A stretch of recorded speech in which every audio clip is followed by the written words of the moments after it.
A lot of people think that Gavin Newsom, the California governor, is pulling a little Grinch here because he is not holding a public Capitol Christmas tree lighting because of all these protests that have been going on in California, a disproportionate number of them, particularly around where the lighting is supposed to take place. A lot of them of the pro-Palestinian variety. So rather than fight with that, he's just going to make this an automatic thing, no public tree lighting, do it from a switch in the governor's mansion. I don't know how they do that there. How would they do that, Navy? Do you know? I guess flip a switch. Sure. All right. Alveda King joins us right now, Fox News contributor, the niece of Dr. Martin Luther King, and of course, the daughter of A.D. King. Always an honor to have you. Alveda, what do you think of this? No Christmas tree lighting because we don't want to mess with possible protests. Come on now, Neil. Let me say Merry Christmas.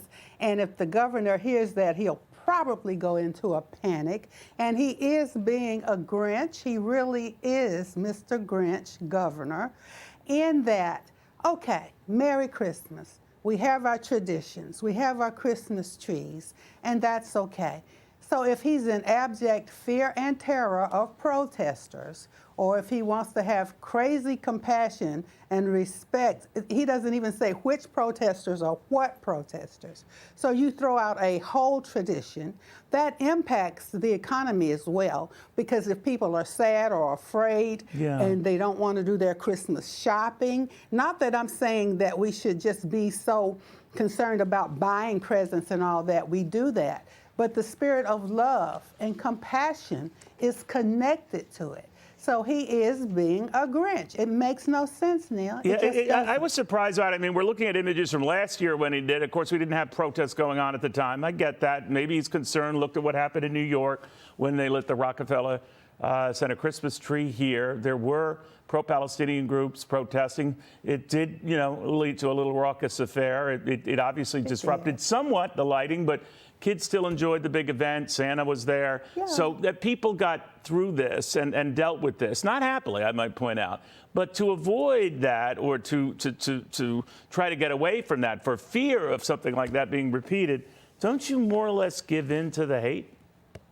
You give in to the hate. And when you kick faith, hope, and love out the door, when you take prayer out of schools in 63 and all those things that we've done, it sets a pre-course of fear and doubt and rage and anger, and it can't be answered.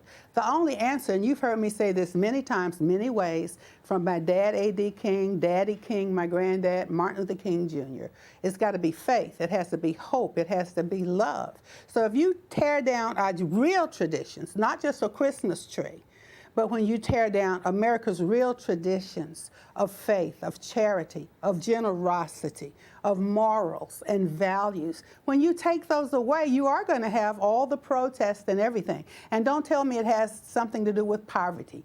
If people weren't poor, they wouldn't be acting this way. I'm 73 years old, and I've lived in lean times and generous times. But it is not poverty that makes us evil, hateful, and fearful. And so he is saying there may be some protests and people may be upset, so no Christmas trees. When you take away that tree, you're saying no Christmas.